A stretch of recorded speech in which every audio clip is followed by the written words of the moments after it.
السلام عليكم ومرحبا بكم في حلقة جديدة من ريفيو بالدارجة. الحلقة ديال اليوم مختلفة حيت غتكون مراجعة مفصلة لواحد من أحسن المسلسلات هاد العام واللي خلى واحد الانطباع إيجابي عند أغلب اللي تفرجوا فيه. مسلسل مير اوف إيست تاون من إنتاج شركة اتش بي او اللي صدر من النص الأول من السنة ب7 ديال الحلقات. كمسلسل محدود كون فكرة مختلفة تماما على مسلسل الجريمة، دراما وتراجيدية طاغية بزاف للأحداث، وكذلك القصة اللي من المشهد الأول غتبان جذابة وغتخليك تسالي المسلسل دغيا. فشنو العوامل ديال النجاح كيف العاده؟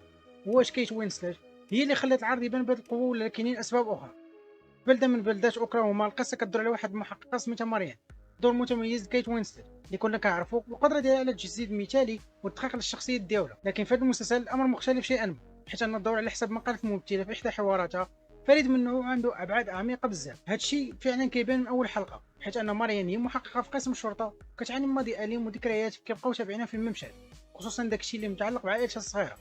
لكن بدون سابق انذار كنلقاو ان محور ديال القضيه خاطف بنت مراهقه واللي بسبب الناس ديال البلده بداو كيكرهوها حيت داز عام كامل وباقي البنت ما بانتش ولا حتى انها تمكنت تلقاها. هادشي كيدفعنا للفضول حول الشخصيه ديال المحققه واننا نشوفوا كيفاش غتتعامل مع كاع الضغوط اللي من وراها. وهنا كتبان العبقريه ديال المخرج كريغ زوبل اللي حاول في اطار سردي وزمكاني سوداوي يحكي قصه عاديه وبسيطه تقدر تواجه اي واحد في حياته. اسلوب حزين كتهرسوا بعض المواقف الكوميديه القليله.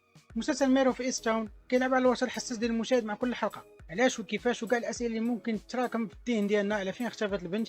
لكن الشوق كيتزداد ملي كترتكب جريمه بشعه كتخلي ماريان تحت ضغط اكبر من اللي كانت فيه. وهنا كيبدا الفصل الممتع في الحكايه، شك واستجوابات متكرره والشبه بهم، وكذلك تراجيديا ودراما حساسه كتخليك حاير في مساله التعاطف مع من بالضبط.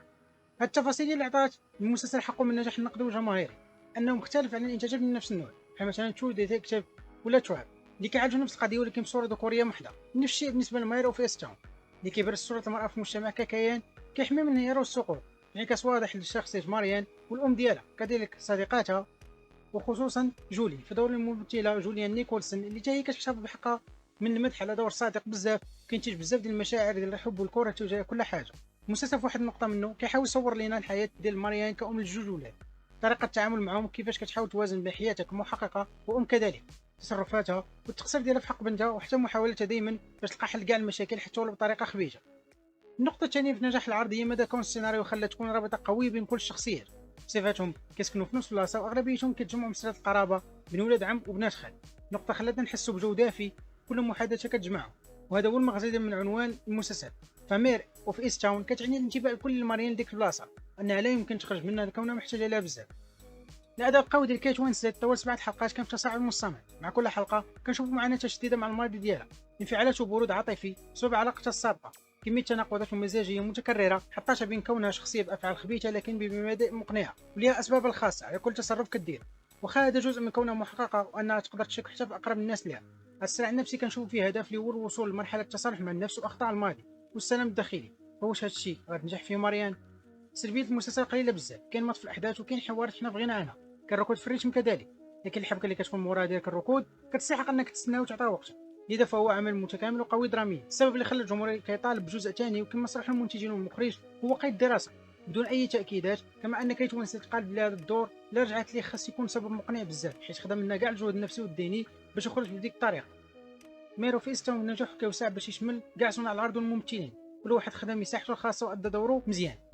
لكن بالنسبه لينا الدور ديال جولي كان مؤثر جدا ومقنع، كأم كتحارب بشتى الطرق تخلي العائله ديالها مجموعه، اما الادوار الاخرى كانت كتكمل رقعه الشطرنج بافضل طريقه ممكنه. وهذا النجاح انعكس على التقييمات اللي خداها المسلسل.